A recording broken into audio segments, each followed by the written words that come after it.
All right, the time at the tone is 5:15 p.m. on Tuesday, February 6, 2024. I'm going to call the meeting of the Economic Development Committee to order. We have a quorum of members present, so I'll move on to item number 1, approval of minutes from December 5th. Can you believe it? December 5th, 2023 meeting.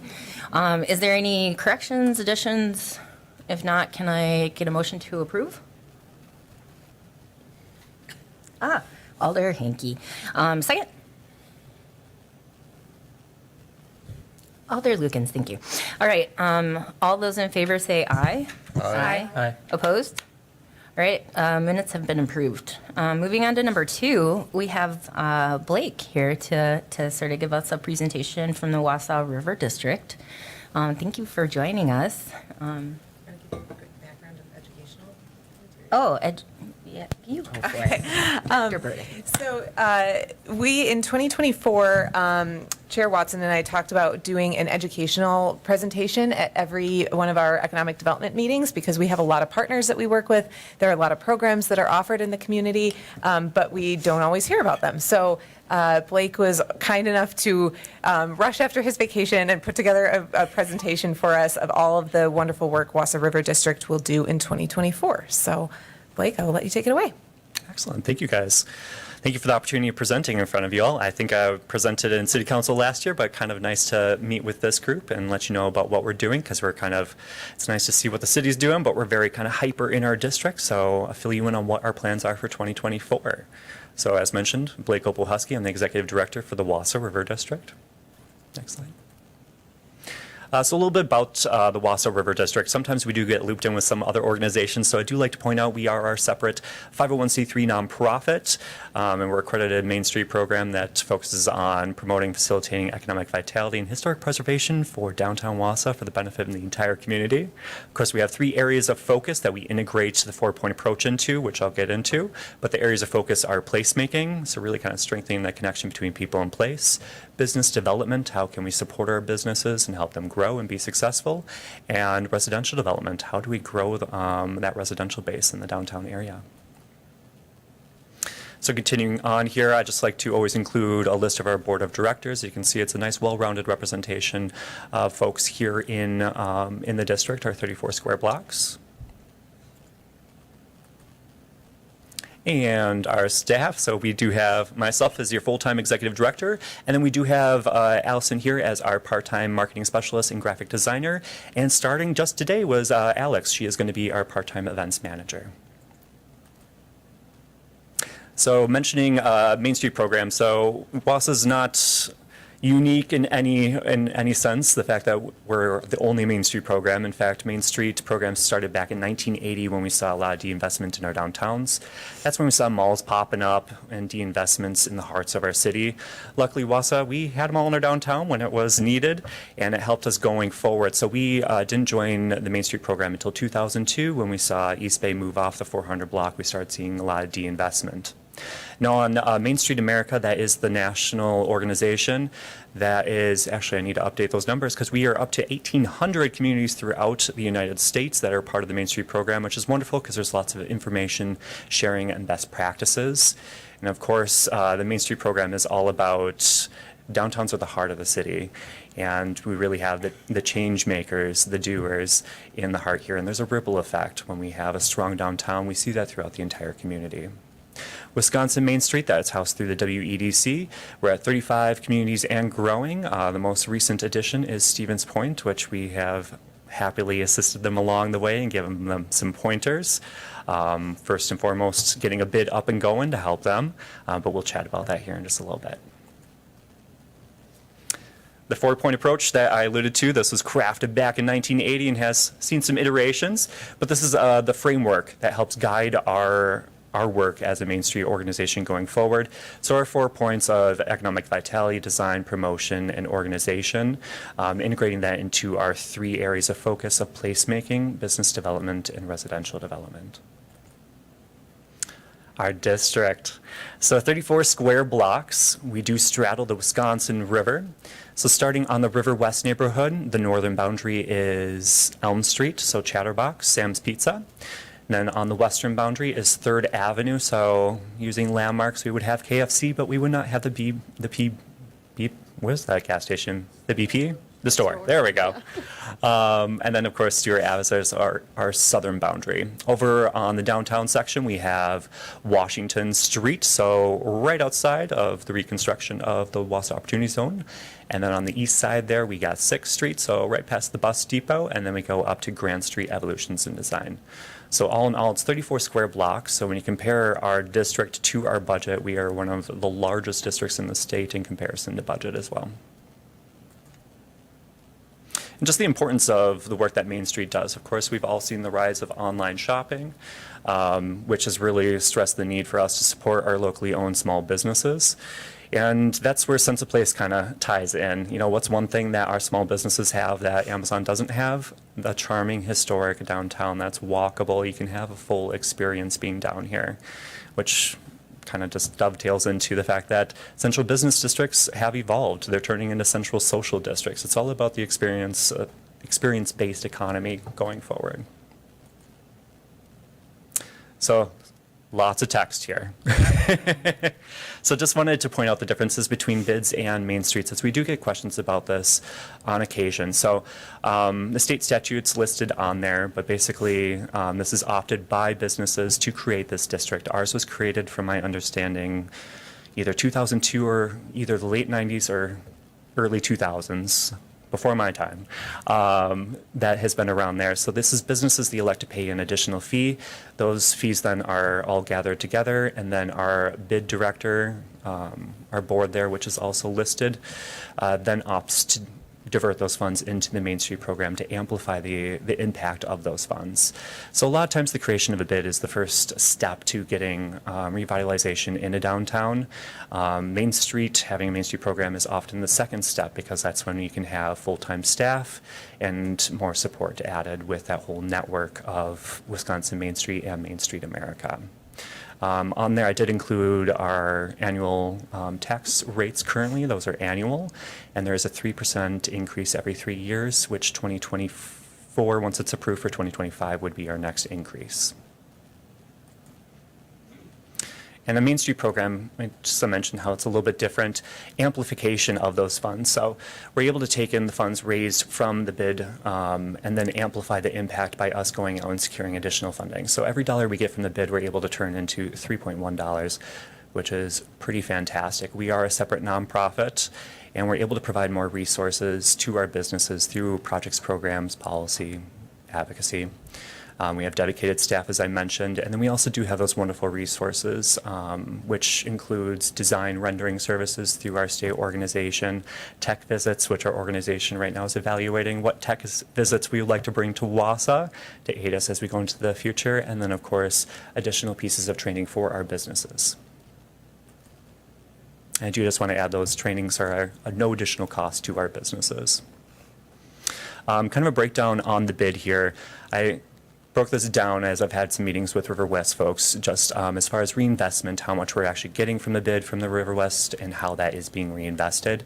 I'm proud to report that we do have a very, well, I don't want to say very, but we do have an active group over on the River West area right now. So of that roughly 74,000 that we collect annually right now from the bid, 15,000 of that is from the River West neighborhood in comparison to 59,000 over in the bid.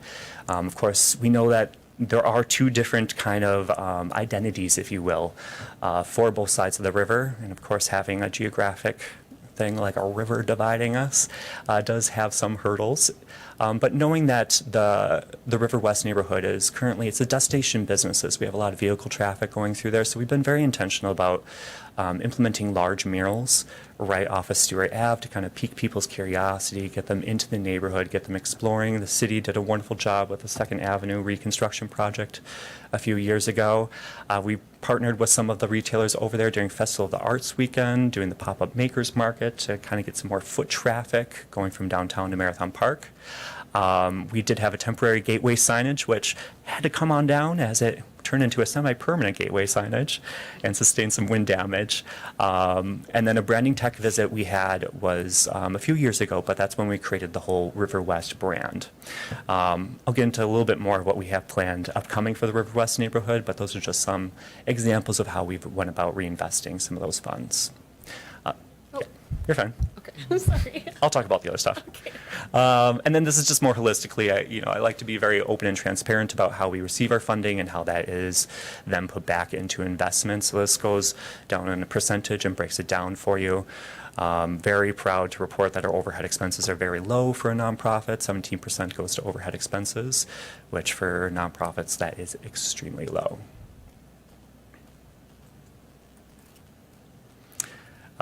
Cumulative, so we've been around now for 20 plus years, so cumulative stats here. I can take all the credit of this. This has been lots of volunteers, past directors, lots of people working together for this, and our business owners and property owners as well. So 163 net new businesses within this time. 1,179 jobs created, over $1 million of private investment funneled into the downtown, matched with over $33 million of public investment in downtown. During that time, though, this is where we can see we need some work. We have only had an addition of 34 housing units during that time, so definitely some room for growth in the residential area. We've had 308 buildings rehabbed. Now, that isn't individual buildings. That could be the same building rehabbed multiple times, but improvements to buildings.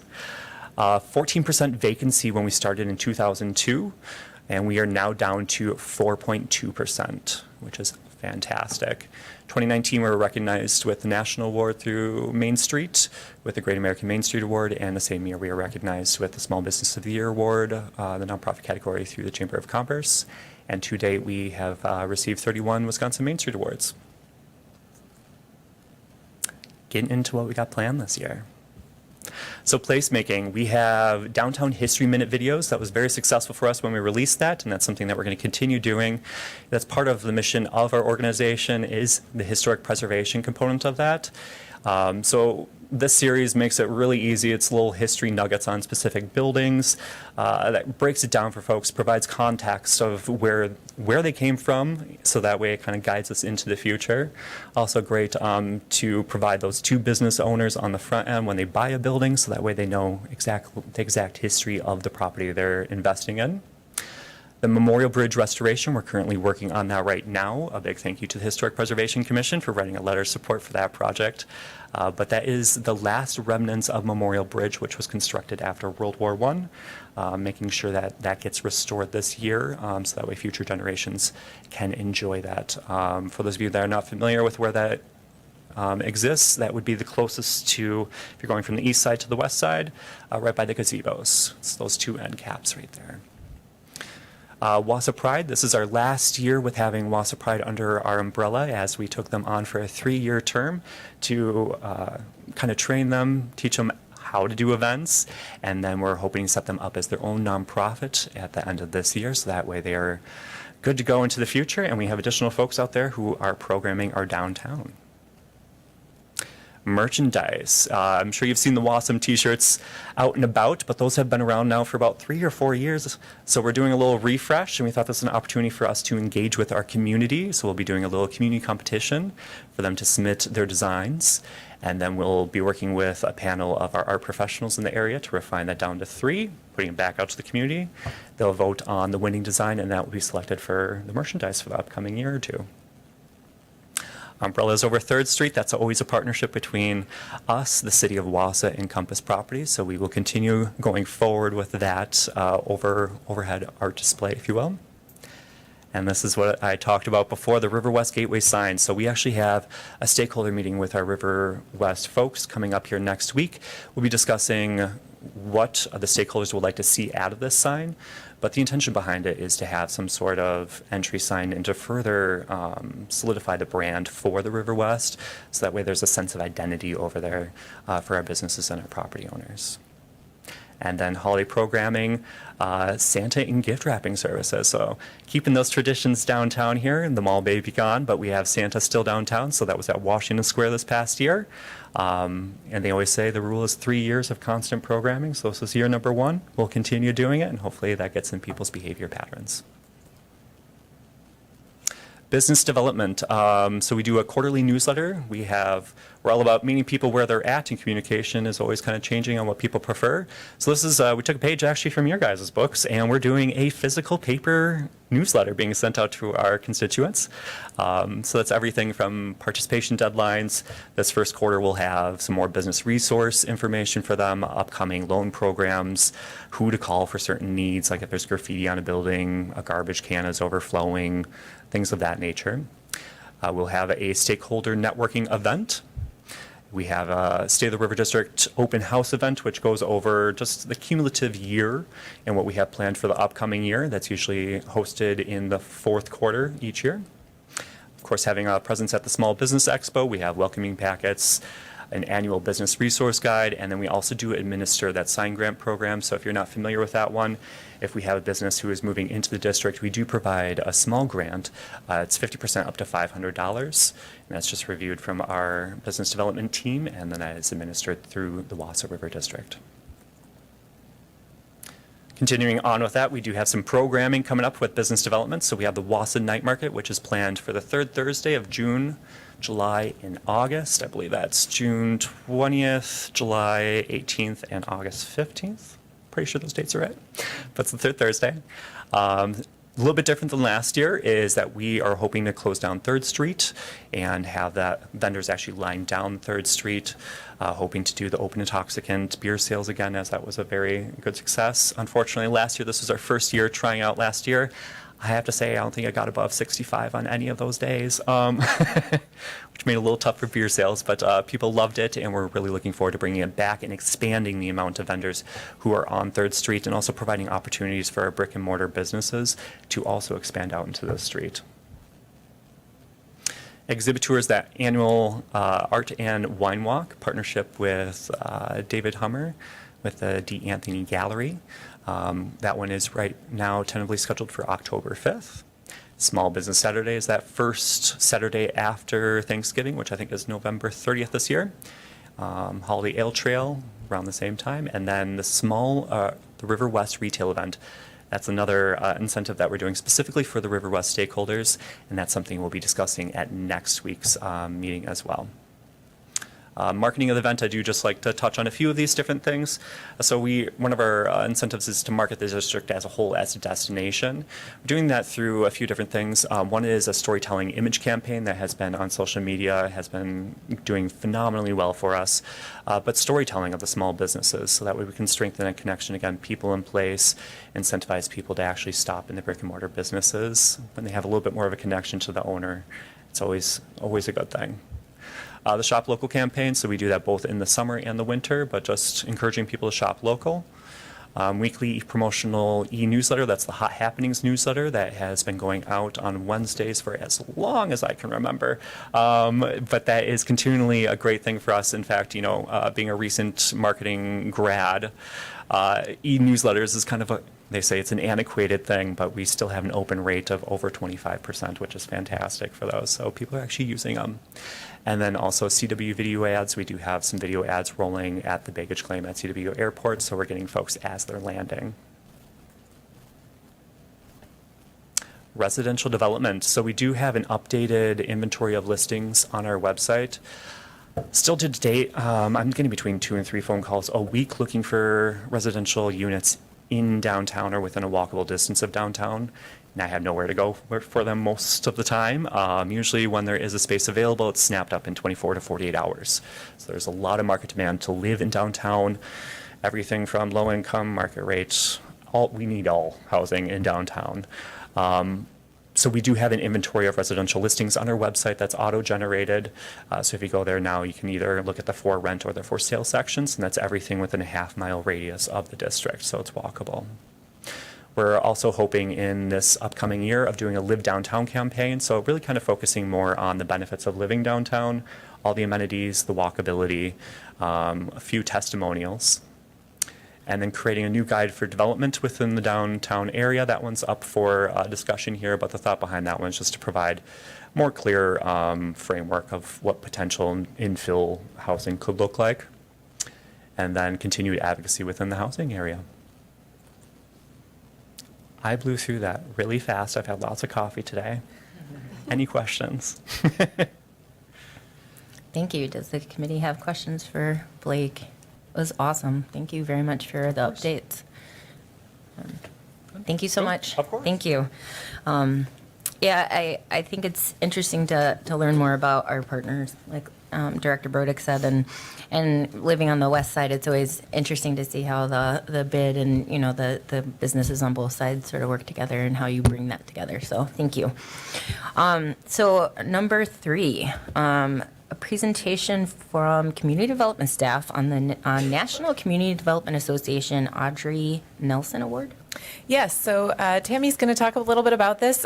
We, again, in putting together our agendas and thinking about educational components, I realized that we didn't really toot our own horn very much. And so sometimes our accomplishments go unnoticed.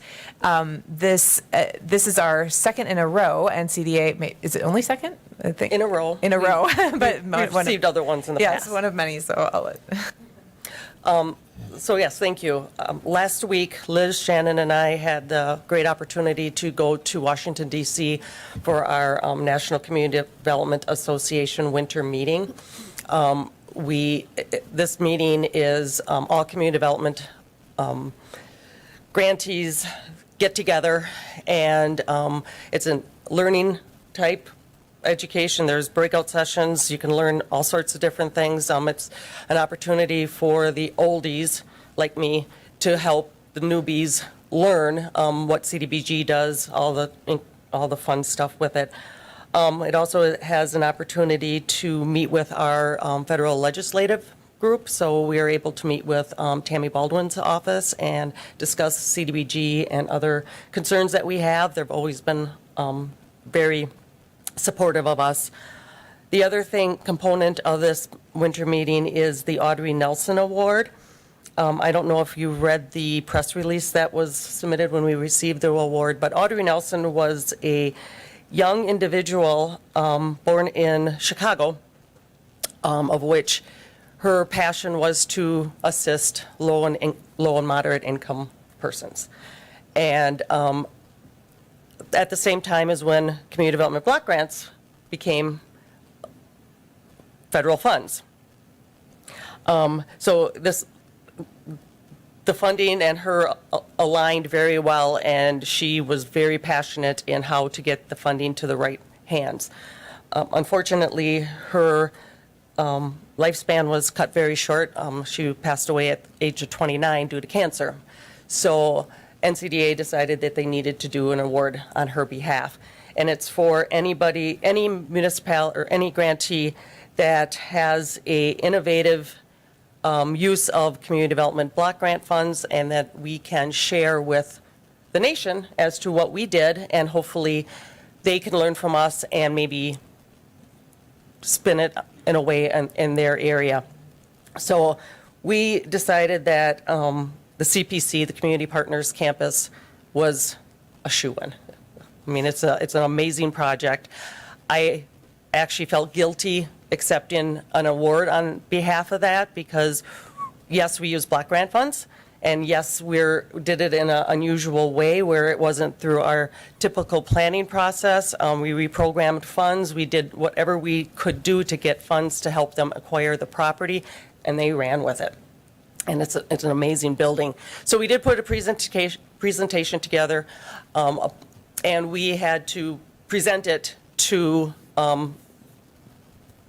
everybody else that was in attendance. Apparently 16 grantees applied, 7 were approved, and we were one of them. So I feel pretty honored, and the other organizations and what they presented, wow. We were in some really good teams, and there's several things that I went, we need to do this here. So I love this organization. This just shows what block grant can do, and why I'm a little passionate about it. So, thank you. Thank you, Tammy. And it's nice to be able to share, the good work we're doing here and maybe give other communities similar ideas. Awesome. So let's go on to number 4. Update on Foundry on 3rd LLC mall site redevelopment. Yeah, so Nick Patterson is here from T-Wall to provide an in-person update. We've been providing the written updates, I think, basically monthly with the council packets as was requested, but Nick was actually able to be here in person today, so thanks. Yeah, thanks, committee, for having me. Yeah, I'd just like to give you a brief update on our progress for Foundry on Third. Our contractor is rebidding the project to a number of our subs so we can get the most competitive pricing with those subcontractors. We still have our MEP team locked in, and they're progressing on their specific plans. And then in the meantime, we're looking at a lot of construction pricing indexes, tracking those constantly. So when we buy our construction materials, we can buy those at a low instead of a high. So I have a few to share with you. Multifamily construction in general, this kind of as a benchmark. Multifamily construction is up 37% from 2020 to 2023, but only 2% increase in the past 12 months. So showing signs of finally stabilizing. Gypsum material, which is sheetrock drywall, has steadied since March last year. Steel products are down 5% this year. Softwood lumber is up 6% this year. And then ready-mix concrete, a 10% increase throughout the year. But November and December showed signs of slowing down, so that's good. So we're constantly tracking those so we can buy our materials at the appropriate time and get the best price. Because once we lock in, we're stuck with that price forever. Interest rates, as you all know, over the past couple of years, they've risen dramatically. But the three major indexes, SOFR, prime rate, and 10-year treasury, those have been fairly steady over the past couple of months. That's what our lenders use as a benchmark. 10-year treasury has actually gone down 0.5% in the past couple of months. And in the past few months, too, we've made good progress with our lender. Last year, lending had virtually stopped. We had multiple lenders say, great project, but talk to us next year. We just can't lend right now. Deposits were going out the door. This year, we have a term sheet from a local lender, and we're working towards a loan commitment. And then we're right on track. All the pieces are moving forward to be right on track to start construction by May 15th. I'm available for questions. All right, does the committee members have questions? Alder Killian? Thank you, Madam Chair. So since the last time you visited, and thank you for the information, the capital stack is looking robust then. It will be set to go. Yeah, yep. Everything's moving on track to be able to close on the loan shortly before construction start construction May 15th. Okay, thank you. Yep. Thank you. Any other questions from the committee? Thank you for the statistics and just the updates on some of those industry variables. Yeah, So yeah. thank you very much. Thank you. Yeah. All right, on to number 5, discussion and possible action on an addendum, there you go, not amendment, to development agreement with Foundry on Third, Phase 1, LLC, including forms of skywalk and balcony easements. Director Brode? Sure. So if you recall, the T-Wall development agreement for Foundry on Third Phase 1 included a brief reference to a skyway that would be talked about later. So this is us coming back to talk about it later. So the addendum is meant to incorporate both the skywalk agreement and the balcony the balcony easement agreement. So basically what this does is detail out how T-Wall will construct the balcony. You've seen obviously the packet and all the references in there. The one thing I'll note is that the easement for the balconies is a form easement. So that's why there are blanks left in there. Nothing will be filled out until T-Wall closes on the property. Both of these are written to take effect after they close on the property. So I know Attorney Jacobson is here if we have any questions for her. Nick is here if we have any questions for T-Wall.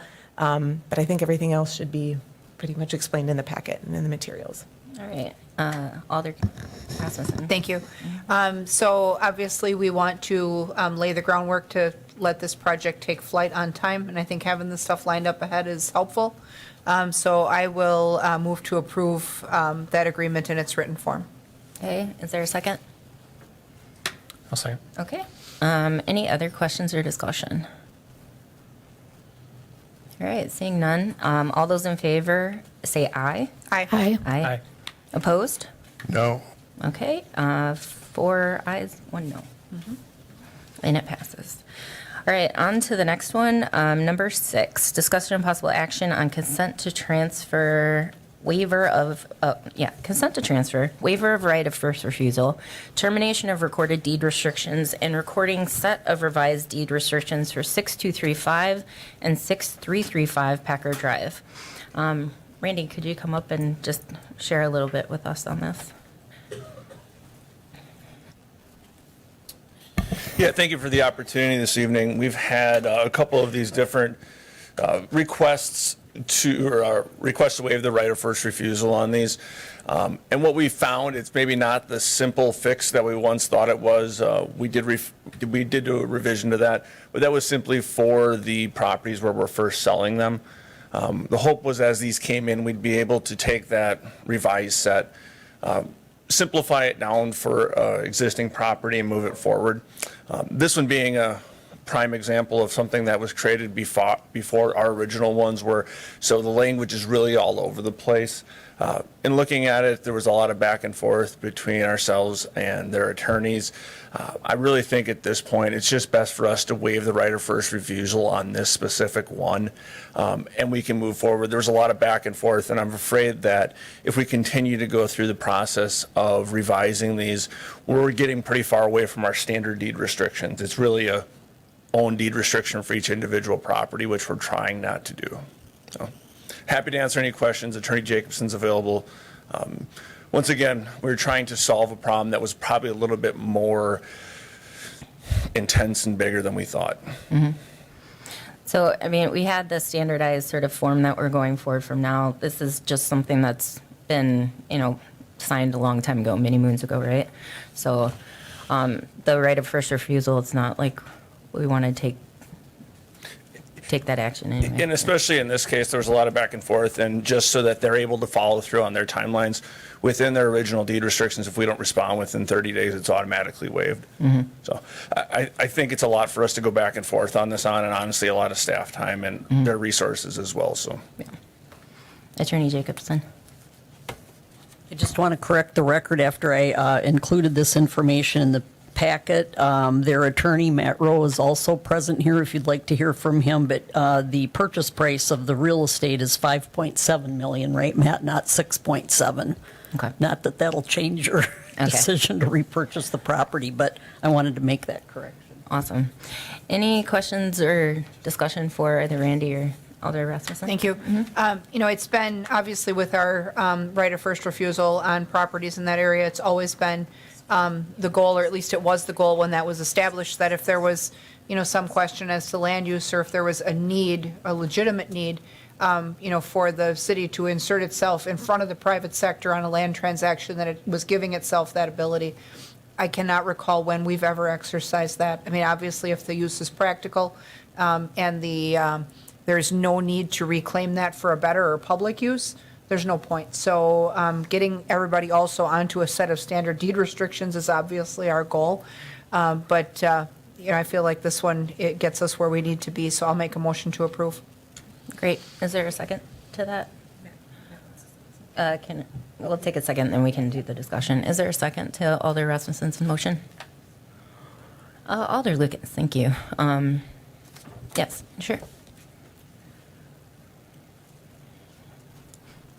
Thank you, committee members. I'm Matt Rowe, as Attorney Jacobson mentioned. I represent the proposed seller in this transaction. And I will say that while the desire to, I recognize the desire to adopt standard deed restrictions, it is difficult. It's one thing if this was sort of a greenfield business park to be developed.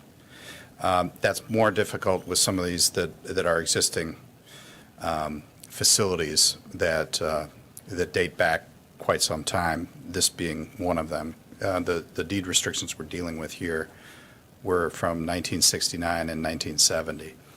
I can tell you, the first thing when Attorney Jacobson shared the proposed modernized set of deed restrictions, first thing the counterparty said is, well, this is kind of a problem because it says you can't park trucks, and we're talking about a truck dealership that sells trucks. So that's an example where properties that are already in use, it is difficult to have this blanket set of restrictions. And that's difficult, in any context. There is a desire to adopt a standard form, but there are always unique circumstances. So I would advocate for certainly waiving the right of first refusal if the committee is amenable to that, and not spending $5.7 million to take a property off the tax rolls. But beyond that, I would urge the committee to consider I do think that the standard restrictions as revised for this circumstance can work and modernize this so that we're not dealing with two sets of restrictions that date back to 1969 in one case and 1970 in another case. I don't think that would take a lot of back and forth in terms of staff time and that sort of thing. And certainly I can say that there's a desire to have some certainty on the other side of the table here in terms of going forward so that if and when there's another transaction, there's not this sort of vague language from the 60s, early 70s hanging out there, particularly as it relates to a right of first refusal. So, questions on that? No, thank you. Thank you. And I mean, ideally, standardization is nice and consistency, but discretion obviously always comes into play. Oh, Attorney Jacobson. I'm sorry, I just want to make sure that we're clear with Alder Rasmussen's motion is just to approve the right of first refusal. Is that your motion? Because I think the agenda also provides the ability to terminate the old restrictions and approve either the standard revised set or their requested set. So if you need to clarify your motion before you vote on it, I'd appreciate knowing that. Thank you. So my intention was absolutely to affect the waiver of the first right of refusal. However, if we're ready to go on the deed restrictions, I'd be amenable to approving both. So, as far as our standard deed restrictions, if there is, I think Randy's right. We don't want to deviate too far from that. I think for the sake of practicality, though, if we need to make some sensible updates to accommodate the use, like the parking of trucks if you're a trucking business. I mean, if we have to, are we going to have to create a situation where you would either grandfather an existing use, obviously because it's there, to get it onto existing deed restrictions, or obviously recognizing what the occupancy is going to be if we're going to have to create a clause that would permit the activity in question. I think, if it's a simple amendment for the sake of clarification or enabling language, that's one thing. But I think if we're going to then start to rewrite the whole document, that's not where we want to be. So. Yeah, and I think it's a great point. Like the example of the truck parking, well, that's all based on site plan considerations. You have approved site plan, you got to follow your site plan. That's where that falls within those deed restrictions. If the committee wishes for us to move forward with amendment to the deed restrictions, I'd ask that they request staff to do that in a different motion so that we can move forward with this. We haven't had a chance to look at that as a staff level to go through the red line versions that were received in any type of detail. So I think there's an opportunity if you want us to spend our time on that, we're happy to do so. Okay, so I think then I'm going to clarify my motion that we will approve the waiver of the first right of refusal today, and attach to that a directive to staff to review the deed restrictions to make sure that we're accommodating the use, but that we're not rewriting the entire document. Okay, is Alder Lukens, is that agreeable to you for a second? Okay. Any other questions or discussion? Okay, so let's vote on, Sorry, just one more question as it relates to that then. Does that mean that if the waiver of right of first refusal, as I understand it, it goes from this committee to the council next week, correct? So certainly we could work with staff to, see if we can get in place a modification of the standard set of deed restrictions that's acceptable. Would that come back to this committee then, or can that go right to council? Question. Right to council, sounds like. Okay. I know, I'm looking to Attorney Jacobson for clarification on the process. Well, and I think it would make sense if I incorporate into my motion with that staff directive that if those objectives can be achieved in time for the council vote, that they would take that item direct to council and they wouldn't need to report back to this committee, I guess, if. Yeah, I guess I'm wondering if, because Attorney Jacobson's memo lays out the options, and option one seems like it might accommodate the need or what we're trying to accomplish here, which is the Council and Economic Development Committee may elect to waive its right to repurchase the property and consent to the transfer of the property for purposes of allowing the remainder of the transaction to close after February 13th. The sets of deed restrictions would be revisited and revised thereafter. So I think Yes. that's the option Yes. we're going with. And so I'm wondering if we have clear direction to accommodate the transaction with minimal disruption to the standard deed restrictions. I'm not sure. I mean, I'm speaking as purely staff Yes. and not So legislating. that's, body. and I think that's where I'm going, is that, yes, let's get that going so that the sale can be effected on time and that the council can act next week on time. And then if we would need to then revisit separately, common sense amendments to that deed restriction at their request, as long as we're not too far off from the standard, we could take separate action on that, whether it come back through here. I mean, ordinarily, it would come back through here then as a separate agenda item in the future, whenever that, I mean, that way you're not in a rush to craft something by the 13th either. Right. Normally, that doesn't take place in 1 week, so. Okay. Thank you. So I think we're clear about what we're voting on, correct? Everyone okay with that? Okay. So all those in favor of the motion, say aye. Aye. Aye. Opposed? All right, it passes.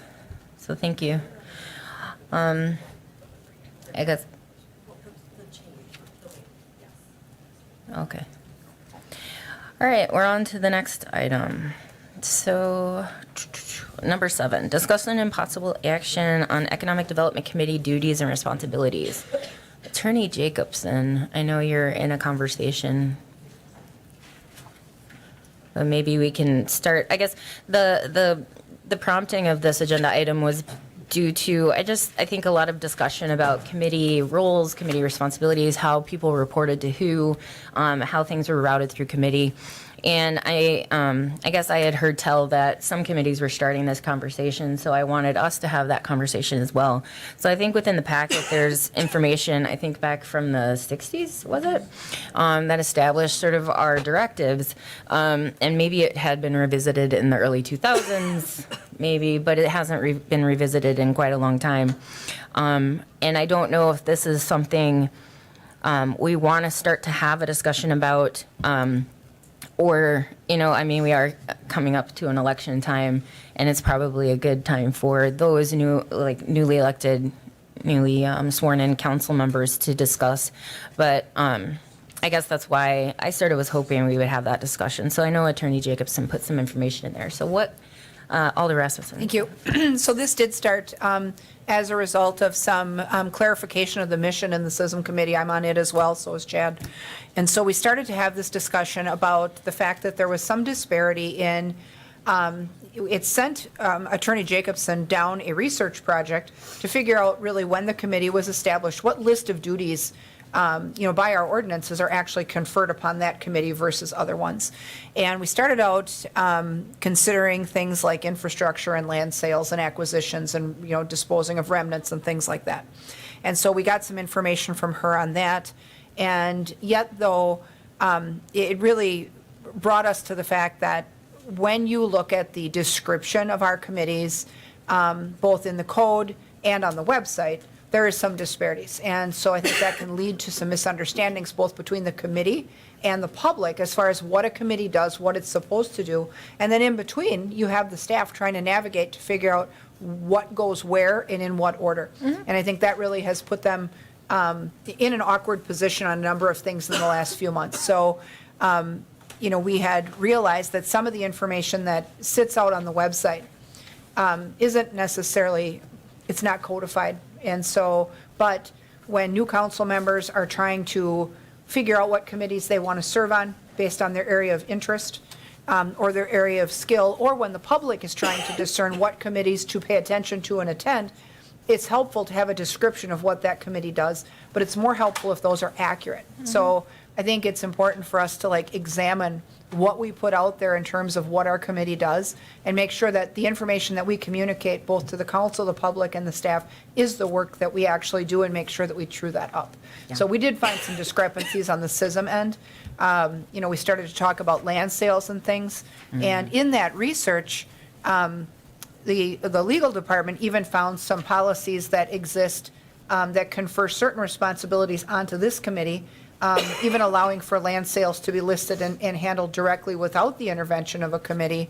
And they found a couple of those processes that we actually were not accurately following in the first place. So I think a holistic review of what we want to do. And I don't think we're as far off in the description of this committee as we might be in a couple of others. Public health and safety needs review. I mean, there's all kinds of duties conferred upon it that it has never done that I can recall in the last 16-plus years. And I think each committee should undertake the effort of making sure that the description is accurate and that we actually then are brought the items in the course of work that we need to act upon. And, I think it also creates conflict between committees if there's confusion, where if two committees are basically stating that they have the same mission, you're really setting yourself up for conflict and confusion. So, I think where it relates to land sales, land acquisition, asset management, growth, that has always really been the job of this committee. And, I think that we need to make an effort to reduce overlap where it makes sense. Yeah. I guess looking at some of the stuff from the notes, so these are as an ordinance, correct? These are just from, because I'm looking at the 1966 version. So obviously they're not contemporary, really. Correct. Yeah. That's when Mayor Cannonberg developed the descriptions as the then mayor and then gave them to the council to adopt them as the duties of the standing committees. But since 1966, no one has, to my knowledge, we couldn't find any, we went down in the basement and couldn't find any follow-up resolutions to that merged committees or did anything else. And of course, in our standing committees, in Chapter 216, we don't list descriptions of the committees. You have to search the whole code to find the various references. And within the code, there is these. But Economic Development Committee was only mentioned twice, and that's on the first page of my memo. Okay. So any other comments or, I guess, Alder Killian, did you have one? Go ahead, Madam Chair, if you had a thought to finish. You could go. Fair enough. So I think Alder Rasmussen covered some points, and you discussed a few, but you were engaged earlier. But right now, is there any highlights or key points in your memo or the historical information that you feel are of particular importance? I think Lisa covered it all. I think there's less overlap and problem with this committee amongst all the standing committees, but because that 3.12, like 010, 020, and 030 cover SISM, but then 040 covers Economic Development Committee, that's pretty clear. But I'd like to see some of these website descriptions and the property disposition program that Tammy and I agreed we would work on firmed up a little more, or maybe even codified and taken into the ordinance so the duties are clear in the ordinance and not in a policy adopted by resolution, because everybody had forgotten about that from 2015. Sure. And from what we have, where it left off, 40 or 50 years ago, where would you say that the property element resides in those historical documents? Not with ED, is that correct? Well, I'm looking at the current ordinances are going to take precedence over that old report that was adopted by resolution. So I think it's fairly clear, except like I said, for clearing up the property disposition, making that a little bit clearer. I mean, ED has the control over properties in the business campus. That's pretty clear. I think where we need to be a little clearer, and I think Tammy will agree with me, was in the just selling of lots, like vacant lots or lots for redevelopment purposes. When and where and how and why can they list a property with a realtor or just sell it to an adjoining neighbor? And, when we crafted that ordinance, it was like, how will we know, how are you going to define when a property is acquired for redevelopment purposes? Redevelopment in the near future, or for what? Residential, commercial? I don't really know. So we put in there if it was designated that for that purpose by resolution. So the council would have to put that in their resolution for it to follow that process. So I would just suggest putting as much of it into ordinance as possible and trying to make the purchase and the sale when, where, and for what types of property just a little bit tighter. And I think that'll cover the purchase and sale, and because the purchase was SISM's originally, but it was dropped from the current Chapter 312, which just talks about sale of property, not the purchase, but the sale of city-owned real estate. So the purchase kind of got dropped somewhere along the line, and it's not in current ordinance. So if you want to revert back to the 1966 resolution adopting the standing committee definition, that's what I'm saying. We're so far beyond that. We have a new council. We may have another new council the next term. I'd like to see them have a report and adopt their standing committees and their duties each term as just a housekeeping matter. That makes sense. Thank you for that information. Because this has taken place now in multiple committees, and I know it did in SISM, it was important to the chair of SISM, who's currently, I believe, in Florida tonight. But one thing that may be of use, so it doesn't turn into a balkanized tribal mess among committees and so forth with overlapping duties or goals, is a committee of the whole in the future, so that all could be involved in a discussion and chisel out where the body feels might be the most appropriate place for certain responsibilities and duties. I'm sure no matter which way it goes, that was probably the end goal, is to have a collective discussion among the body. But this is positive to have them in different committees, but I think I would recommend a committee of the whole, so there can be kind of a collective, collaborative discussion rather than, something that may, inadvertently devolve into kind of a territorial mess between committees. Mm-hmm. Yeah, and I have been trying to advocate for an executive committee called for this, because that is sort of what the executive committee is members of the chair, the chairs of each committee serve on that. Because I agree. I mean, I guess I wanted us to have some just initial discussion just in case that does come to fruition, or if we could get a cow or something like that. So Alder Rasmussen. Thank you. Part of the discussion that came out of SISM, and we're not quite done with SISM yet, that one needs a little more work, was where these pieces fit. And so trying to create a process that makes sense, that the staff understands, that's easy for them to follow, that's easy for the public to follow, that's easy for the development community to follow. And so, we started out with the 2 pinch points that we identified during the municipal budget process. One of them is either acquisition or disposition of land, which is a big deal. And the other one is the hiring of people. And like where you go first, and there's some schools of debate. Well, if you come into one committee with something funded and then ready to go, they can make a yes or no decision much easier than if they make a yes decision and there's no money and they get stalled at the end. So what ended up happening is, I think when the land acquisition component got dropped from SISM, that then, of course, really left a gap in the process for people to follow. So then when people are in a situation where they need, especially staff, when they need land, where do they go? CIP. Well, that sends you to finance.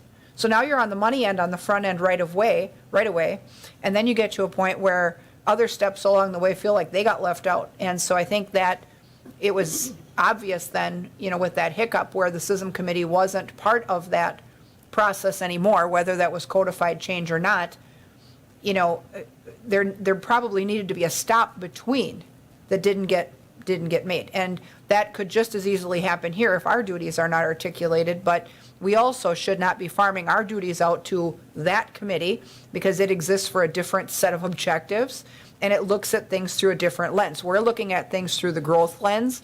They're looking at things through the facilities and infrastructure management lens, and finance is looking through the money lens. And so I think just to put up those guardrails to make sure that we all are not doing the same work, but we're all doing important work. That's where we kind of left off in SISM. So those two pinch points was the land issue and the staffing issue is really where we started to realize that we had some ambiguities in, who does what, because then, it came up, well, the website says we do this. Well, but that's not codified anywhere, and yet people read it every day. So I think we need to, true that up a little bit. I don't know if it needs to happen in a committee of the whole. I think it absolutely, if it's going to happen in some body, it should probably be that executive committee, because we've already figured out that as committee chairs, we can clarify a lot of things, even with whose agenda starts a discussion, just by talking to one another. So, we ironed out a lot of hurdles in SISM last month, just figuring out that if we can, work together and figure out who's going to have which discussion first and second, that at least also gives the staff some direction when they feel like they're caught in the middle. So maybe that's the next point, if it does want to be addressed in this council, or if we just want to kick the can down the road a bit. Alder Killian. Thank you, Madam Chair. And just to clarify and underscore my request, it was not for some executive committee. It was for a committee of the whole. And we're not the Marathon County Board with tens of members, so we kind of reached this ridiculousness trying to, just cut out a few members for the executive committee. And even last time it had, it became a contortion act in some regard with open meetings law and having to revisit our agendas, not that one, but many others. And I think that DOJ collaborated on that, if I'm not mistaken. So, barring some profound dramatic reason why certain districts should be cut out of the discussion, because even though they may not be a chair, it still impacts their district. So I think with kind of the rocky road we've seen in the brief time of that committee, I think anytime there's going to be an effort just to kind of do an end run around the whole body, even though it may not be the case, it's going to present the optics of a red flag. So I'd really encourage inclusiveness. I thought that's what Wausau's about, right? Trying to be as inclusive as possible. So I'd certainly recommend you don't cut out districts. Thank you. Okay. Okay. Alder Hinkie. Yeah, thanks. Thank you, Chair. I just think with the new council coming up now, and I've just been kind of advocating if we could have all these meetings, whichever way we decide to go, and probably every standing committee should have this. Maybe their first meeting, they actually do this with the new council, new standing committees coming in, and then that everyone can bring their recommendations to this final meeting, of everyone, and then we could vote on it. I just think we're at a really nice spot right now to get it in front of the new council. So thanks. Yeah, it's just a mere 2 months away, right? And I know usually don't we have council has a sort of introductory meeting, and An that would be a really, organizational, the organizational meeting. That would be a really great venue for that, because that's sort of before I think even people are assigned to committee, correct? Or no, is that? Correct. There's yeah. the last meeting is the first Tuesday of April, the last business meeting, then the organizational meeting's the next Tuesday, and then the first business meeting of the new term starts the third Tuesday or the fourth Tuesday of the month. Because then that would get consistency. People would know what they're signing up for, which is cool. Alder thank Rasmussen. you. Committee appointments, though, have already been made by the time the organizational meeting comes along, right? So, I think, and we're not going to make think so. dramatic, I don't see us making dramatic shifts as far as what happens where. It's just making sure that we're accurate and that we're still doing all the work that we believe we should do. Some of that stuff may be antiquated and just need to be eliminated, like unnecessary too, and so, I don't think that it's a matter of committees having like tensions between them as far as who's going to handle what. We just have to make sure we're not handling stuff 2 and 3 times. And like the stuff is duplicated. I mean, if you're looking at something through a completely different lens, it makes sense to go to a couple different committees. But if you're going to have the exact same discussion in two committees, it makes no sense at all. So, and that's where I'm going with that. So I think, it's also going to be difficult, though, I think, to have this discussion when you're going to put new council members who've never served on any of it or understood the function of any of it into a position where they have to decide on what that task list looks like. It really, if we could accomplish it in the time we have, it would make sense if we would make those clarifications now, like March. And so that when they come in, that it's clear, like we've removed the questions. I don't know if we have that kind of time. I know Ann's been working Yeah, on it that for was 2 my months. understanding, is that we were going to try to accomplish it before this term ended. That's Yeah, what think I we was should told. 'Cause- Clean it up so that new people aren't like forced to vote on something that they've never served one day on. I mean, then you really feel like you've been put in an inferior position because you're like, you don't know. You don't know what's good or bad about, the way it was or the way it's going to be. So, I mean, we all have been doing this now long enough that we know kind of where the questions live. And so if we could finish that and like give it to the new council clean, I think it makes like everyone's life easier. Well, and it is going back to SISM on Thursday of this week and 2 more nights. And then next Tuesday, I was planning on doing the same thing for finance. Yep.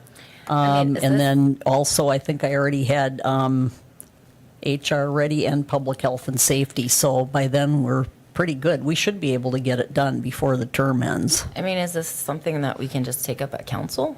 Or why does it have to go to each individual or is it Well, easier just to- because each committee kind of wanted to have their own discussion and their own input from their own committee members. So either an executive committee or the council sitting as a committee, as the committee of the whole, either would be a vehicle or an option to discuss it as a bigger body, other than by individual committees before you bring it to the council floor. But the council can do whatever they want to do. So you can bring it right, I mean, you could direct staff to redo the definitions for all of them and just bring it straight to council. And then you may be hammering out on the floor a lot of amendments and changes to Yeah. those descriptions. So I'd like the bulk of the work to get done before, with lots of eyes on it before it gets to council.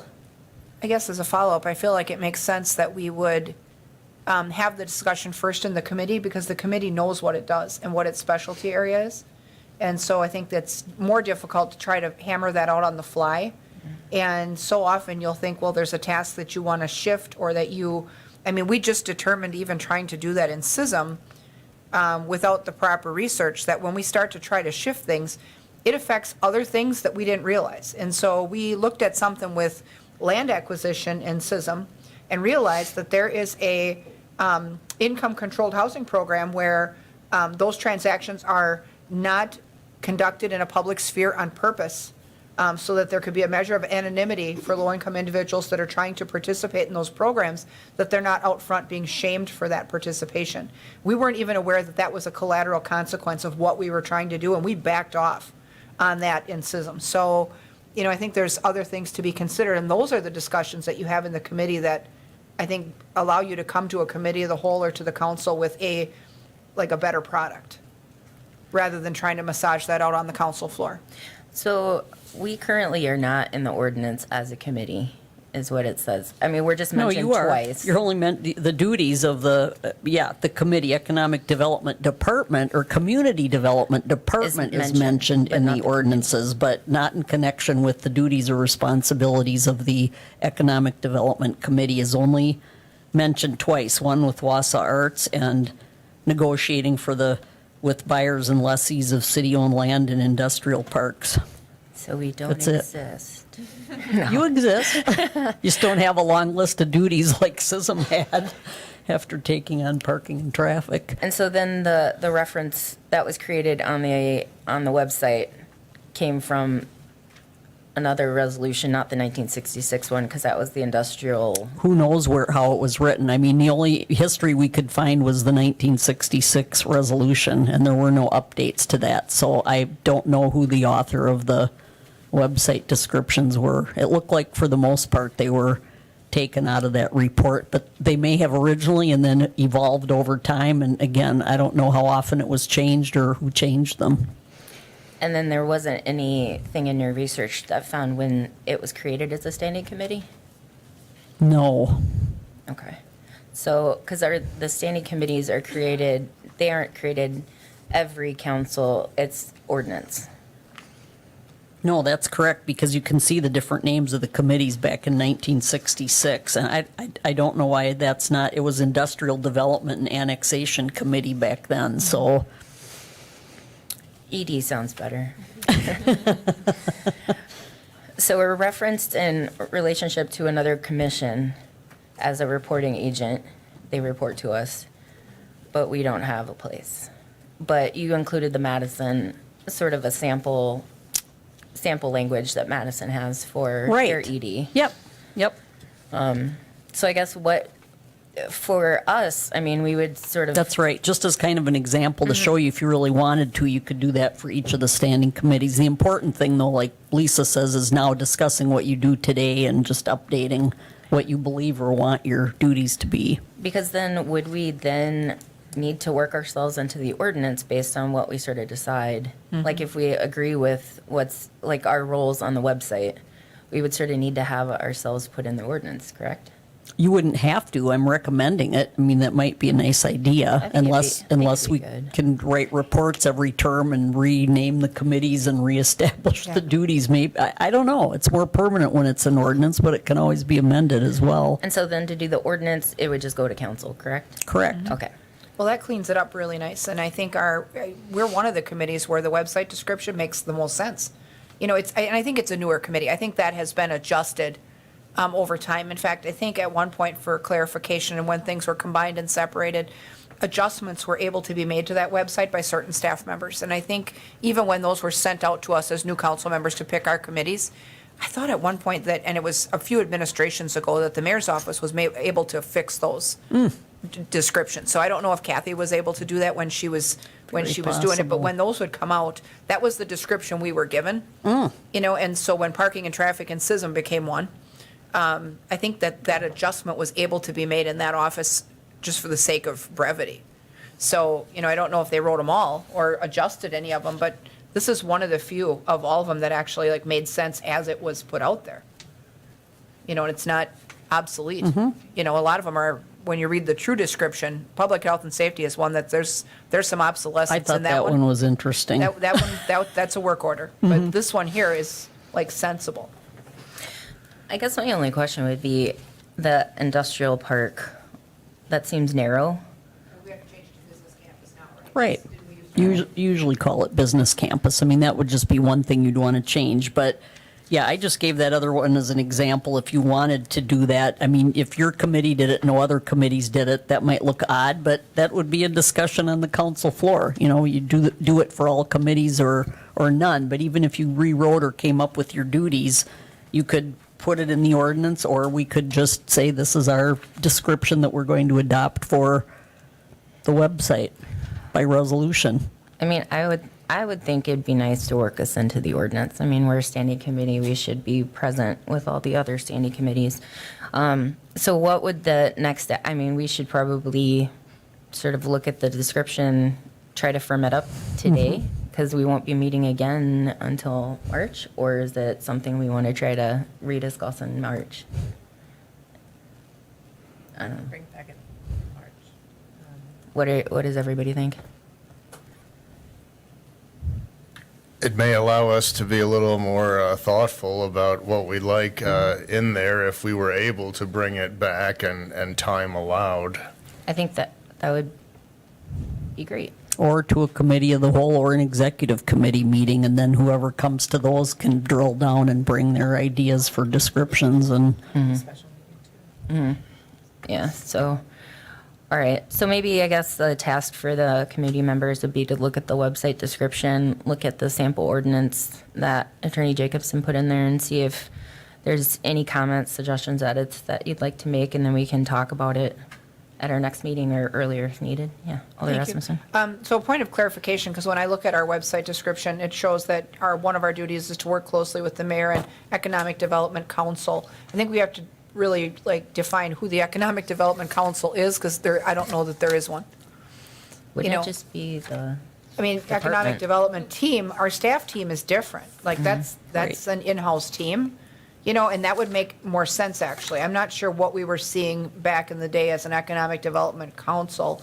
I mean, that's the thing, because some people could interpret that to mean the chamber or McDevco, and that's not where we're going. I mean, I feel like our internal team is where that should rest. I mean, we Yeah. have an economic development team that's well-defined in our departments. I feel like I might have a little insight into this Economic Development Council because it was something I tried to understand too. Okay. And it sounds like there was a group of advisors possibly to the Economic Development team or committee. It's not something that we've done since I've been here, or maybe anyone here. But that I think maybe is, I saw a spreadsheet with some stuff, so I don't know. Anyway, it's my thought. Awesome. So I'm guessing we don't really want to try to rework it on the floor right now. We'd like to come back and, okay, so maybe just an assignment for next class. We'll come back with some edits and something that we could, be happy to pass on to council to be put in the ordinance. That would really represent what we do. Is that staff and committee members or just committee members? I think staff and committee, yeah, because we're working closely with the staff and, yeah. So I think if we bring back all that language, maybe next time we can sort of, if we need to have a special meeting, we can, but if we can just discuss it in March and get something together. Would it help you at all if I did a search of this committee, if I did a search of the ordinances for like community development department so that you could see the kinds of things that they Yes. are doing and see how that interfaces with your committee and making recommendations to council? Would that help? That would be amazeballs. Yeah, it would be nice to be in the ordinance. You're in there. You're in there. 2 times. 2 whole times. But to have it more clearly put in there, what we do. And then, yeah, I think that would be great. So we'll come back and talk about that in March. Thank you. Thank you very much. All right, scrolling to the top, trying to get to the agenda. All right, number 8 is an update on the Affordable Housing Task Force status and future of the task force. So I asked to have this put on the agenda just because I wanted to update you all from a most recent meeting from the Affordable Housing Task Force. So we talked really about just the progress of a lot of the projects. They were uber excited that we approved the extension of the TID and especially like earmarked those funds for those projects that the team here had proposed. So uber excited. I think where we're sort of at in our next upcoming meeting, because I think there's some terms coming up for some of the members' terms are coming to an end. And I think we just wanted to revisit sort of like the goal and the mission of the Affordable Housing Task Force. Because I think initially a lot of people were under the impression we were just really there to guide and give recommendations on how to use ARPA funds for affordable housing projects. But when we sort of pulled up the resolution again, it just demonstrated all of these things that really are still on the table for us to work on. So one of the big things we're going to talk about next meeting is that resolution, which I think is included in the packet, to just sort of revisit. But since the Affordable Housing Task Force reports to us, I guess I wanted to mention it and see if you guys had any thoughts on sort of what you see too for that task force. If you had any other advice or thoughts, I guess. Yeah, Alder Rasmussen. Thank you. We just had a discussion about this task force in another task force I was at this morning, which was the housing task force, which addresses homelessness. And so that's led by United Way. And, their director, Ben Lee, served on your task force. And so part of that discussion was that affordable housing group has just scratched the surface in trying to move the needle on the shortage of affordable housing in the region in general. And so it feels to me like, at least based on that discussion, that there's a work list of incomplete tasks that group needs to continue to exist for. I mean, a task force is normally convened for a short, specific purpose, and then it disbands and it goes away to study a specific issue, which is how we get those created. This one has enough work, though, that I feel like it would have a role for a longer period of time, much like what we see with the Bike and Ped Subcommittee, the Liquor License Review Subcommittee, that type of stuff, where, in an advisory role. If it's possible, we may even want to look at creating, that type of, either a subcommittee. There's a process for how we get that created. Bike and Ped is a subcommittee of SISM. It looks at our street designs and stuff to see if we're bike and ped friendly enough. We have enough of this work to do that I feel like we need something with at least a little more permanence than a task force that never stops. So, and whether the members change and the terms cycle out or whatever, I still feel like there's work to do. I mean, even with the allocation of the extra TID increment, even if those projects all come online, I feel like we're still short. And we are. so, and you could always then, if that outlives its usefulness someday, and that would be a great problem to have, is that you're not behind enough to need this group anymore, you could obviously disband it. But I feel like as a task force, its assignment seemed brief at the beginning, and then once you peel into that onion, you realize that it's a way bigger workload. So I think we would be at a disadvantage if we let that group go away quite yet. And speaking to that, if it's to be more of it's not a standing committee, but to be a more long-term commission or committee, would it need to be revamped? Would the resolution need to be revisited?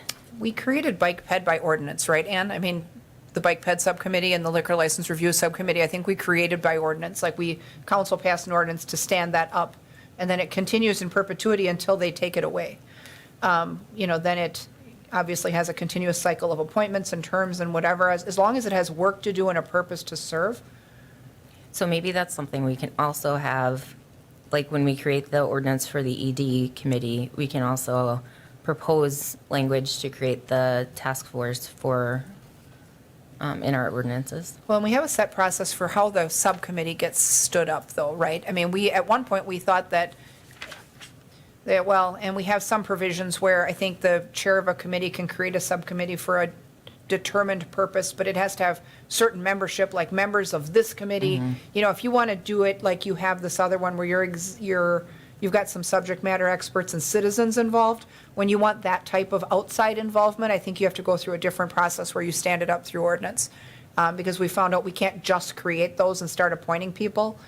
We started to do something similar when we were trying to analyze animal control problems, and we realized that we were afoul of our process. So, I think we should look at, if we want community engagement and not just council members sitting on it, where you get relevant knowledge, it's a little more formal of a process to get that stood up. Because I think in ordinance, in the I think ordinances. you create it by ordinance, right? Because I know the resolution has those descriptors for the consistency. I wish I had my master list, and I'm making notes to send that out to all the council members too, so that you can see the origin of how all of our 40, I think it is now, commissions, committees, and boards were authorized or created. Some of them exist by state statute that we adopt and enable. Others are created in our ordinance. Others are created by resolution. And a lot of other than the standing committees and the ones we find in our ordinances, and I think Bike and Ped might be in the ordinance, but I don't think the Liquor License Review Subcommittee is. That might be a resolution. Resolution. So, yeah, I mean. So you can, and this is appropriate, it says special committee, not subcommittee, because Right. you're right, subcommittees are created of members of of the government body, a smaller member of the body members. But a special committee is one where you're creating a task force or something for a temporary period of time, a specialized purpose, and you want citizen members. Then I wouldn't probably put it in ordinance because it's going to be temporary. So you Okay. put it in a resolution. Okay. All right. Just some guidance, but I'll send that master list out to everybody too, so as your committees discuss your duties and everything, you can see kind of how that breaks down as to which ones we use ordinance for and which ones we use resolutions for. And I mean, our resolution is pretty nice. I mean, looking at the resolution and how it covers, I guess my only suggestion would be removing the affordable. Just having it be the Wausau Housing Regional Task Force, because I know we're looking at, housing, but it's housing for, 30% of your income versus 70% of your income, I don't know. That's just a way to look at that, but I don't know. Tammy, did you have any, not that I'm trying to put you on the spot. Or I guess I am putting you on the spot. Any other thoughts from the other meeting? Good question. I like that, yes, we really need to digest and dive better into that resolution, because we thought we were at the tail end until we really looked at it again. I don't know. I guess I'd probably refer back to the mayor, since she created this task force, and what is her goal and what does she want us to do and move forward. Because I don't want to, because I know United Way has a Housing task force, and we have a task force, and I know we're kind of doing things together but yet separate. They're really different, though. You guys are more focused on homelessness, or The homelessness task force kind of claims the advocacy arm of creating this task force as one of its successes. So, I mean, the fact that there was at least an analysis and an inventory of affordable housing and an identification and an advocacy for the money part. So I don't know. I feel like we're going to need the work of that group for like 4 or 5 years yet. And a task force just should never run that long. You know, and I mean, we would be in a great spot if it ran its course so that it was not needed anymore, because we had enough, but we don't have enough. And I think that's why I also don't want to lose the affordable element, because I think market rate housing and standard housing can create itself. Like this committee, the council, the finance, the private sector, they got that part down. But the affordable part is where the hurdles have come in, where we've gotten so behind.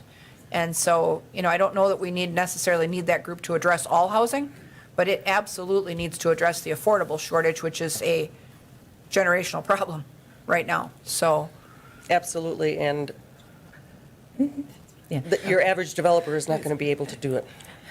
It So- just doesn't pencil out.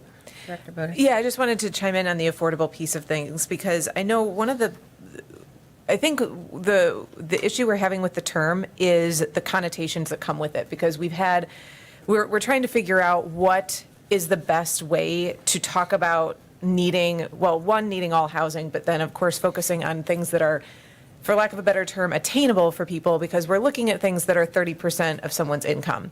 That is affordable housing, but there is the perception around it doesn't necessarily equate to the reality. So we're trying to find, like, is that the right term to keep using when we want to continue this work? It's important work. It needs to be done. We need truly affordable housing, meaning 30% of someone's income.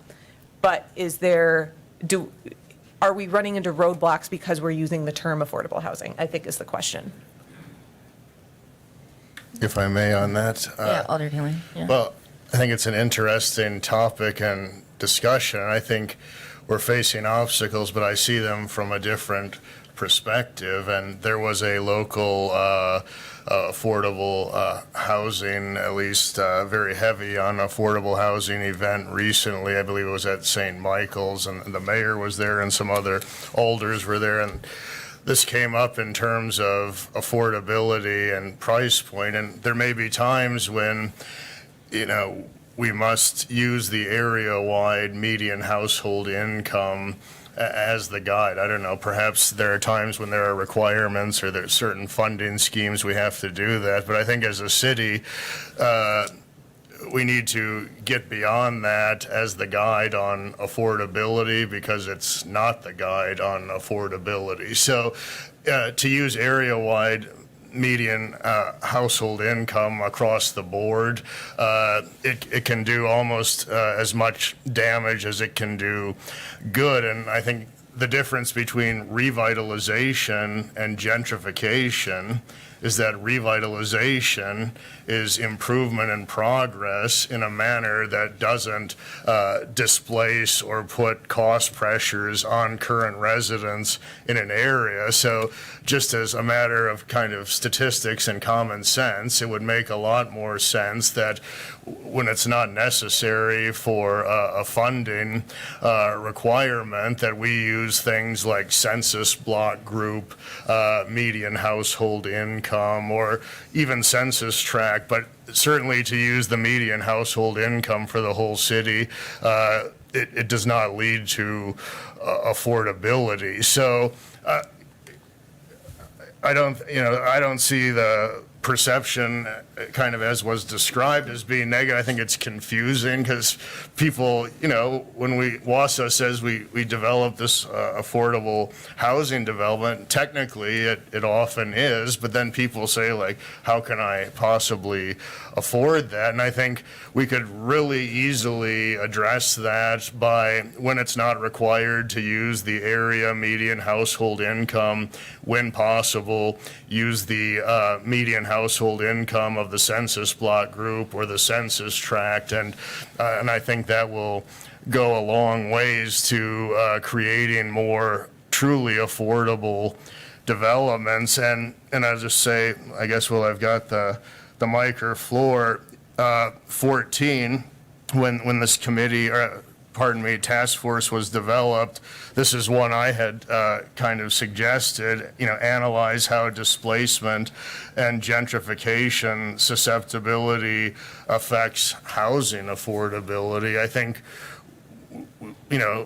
to some points made earlier, there's still a lot of work that could be done on something like that. So I definitely agree with keeping this moving and maybe doing some work on the aspects that haven't been maybe hit as hard to date, but with the affordability name and question, maybe in the resolution, or if it's modified in the future, maybe without pigeonholing ourselves or painting ourselves into a corner, we could try to even address what that term means in the resolution of the task force. Thanks. I don't know. I think obtainable housing, that would be pretty fun. Like, everybody wants to obtain housing. What's obtainable? So, I guess so we still have a lot of work to do. We're going to be meeting, I think, Tammy, did we sort of identify like end of March? End of March, beginning of April. Yeah, so. Just before the election. Yeah, before the election, just so I can have at least one more, hopefully more, but. Hopefully more. Yeah. But to meet with them one more time and before that election. But then we'll look at the resolution and sort of see what we've done out of the 15, see what is left to be desired. But then also, I think, Mayor, you were sort of called to the front to see if you had any thoughts on the task force as well.